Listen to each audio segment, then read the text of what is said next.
একবার আপনাদের দেখিয়ে দেব যে আমেরিকা 50% হারে শুল্ক চাপানোয় কোন কোন শিল্প ক্ষেত্রে প্রভাব পড়ার আশঙ্কা থাকছে। আমেরিকার 50% শুল্কে প্রভাব পড়তে পারে রত্ন এবং গয়না শিল্পে। আমেরিকায় এর ফলে বহুমূল্য রত্ন বা গয়নার দাম আরও বাড়বে। ভারতে তৈরি চর্মজাত পণ্যের বাণিজ্যে আমেরিকার 50% শুল্ক প্রভাব ফেলতে পারে বস্ত্র, কার্পেট এবং আসবাব শিল্পের উপরও।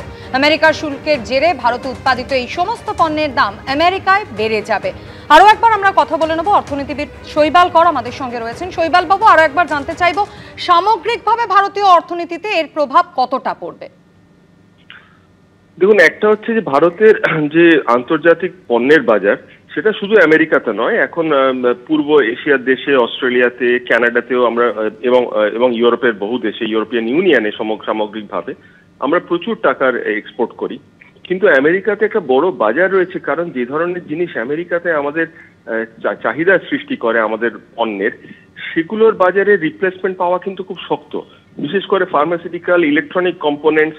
এবং আপনারা জানেন যে এই রিসেন্টলি তাইওয়ানের সঙ্গে চুক্তি করে একটি বড় সংস্থা, অনেকগুলো বড় সংস্থা অ্যাকচুয়ালি, তার মধ্যে পশ্চিমবঙ্গের ব্যবসাও আছে, তারা এই মাইক্রোচিপ তৈরি করছে। তো এই চিপ ইন্ডাস্ট্রির একটা বড় বাজার হচ্ছে আমেরিকা, কারণ এইগুলো ব্যবহার হয় কম্পিউটার উৎপাদনে।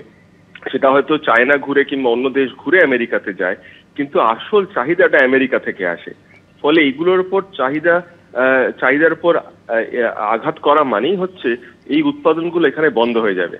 আপনারা কিছুদিন আগে হয়তো দেখে থাকবেন যে এই মাইক্রোচিপ তৈরি এবং এই সংক্রান্ত ব্যবসাগুলো থেকে যারা বিদেশি কারিগর ছিলেন, বিদেশি স্কিল্ড ওয়ার্কার ছিলেন, তাদের কিন্তু চায়না এবং তাইওয়ান ফেরত নিয়ে নিয়েছে, কারণ জানে এখানে এই ব্যবসার ভবিষ্যৎ খুব ভালো নয়। তো এটা একটা অশনি সংকেত যে আমাদের আন্তর্জাতিক বাণিজ্য ধাক্কা খেলে তার ঢেউ এসে ধাক্কা লাগবে আর কি আমাদের আভ্যন্তরীণ যে সমস্ত ব্যবসাগুলো আছে তাতে।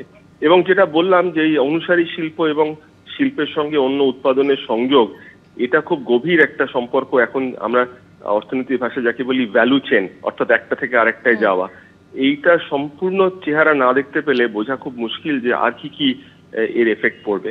তবে এই ধরনের ব্যবসা বন্ধ হওয়া, যখন সারা পৃথিবী একসময় যাচ্ছিল উন্মুক্ত বাণিজ্যের দিকে, মুক্ত বাণিজ্যের দিকে, সেখান থেকে সম্পূর্ণ 180 ডিগ্রি ঘুরে গিয়ে বাণিজ্য বন্ধ করা একটা অত্যন্ত খারাপ প্রয়াস।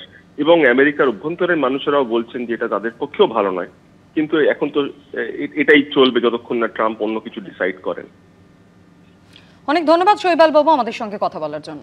আজ থেকেই কিন্তু ডোনাল্ড ট্রাম্প ভারতীয় পণ্যের ওপরে যে শুল্ক ধার্য করেছিলেন, অর্থাৎ প্রথমে 25% এবং তারপরে রাশিয়ার থেকে তেল কেনার জন্য জরিমানা বাবদ আরও 25%, অর্থাৎ মোট 50% শুল্ক, তা কিন্তু ধার্য হতে চলেছে। ভারতীয় সময় সকাল 9:31 তখন থেকেই কিন্তু এই 50% শুল্ক লাগু হবে। গতকালই এ নিয়ে বিজ্ঞপ্তি জারি করে দিয়েছে আমেরিকা। 50% শুল্ক চাপানোর আগে গতকাল নয়াদিল্লির সঙ্গে ওয়াশিংটনের আলোচনা হয়েছে। আমেরিকা বিপুল পরিমাণে শুল্ক চাপানোয় ভারতের রপ্তানি বাণিজ্য মার খাওয়ার আশঙ্কা রয়েছে। $4,800 কোটি মতো রপ্তানি বাণিজ্যে প্রভাব পড়ার আশঙ্কা।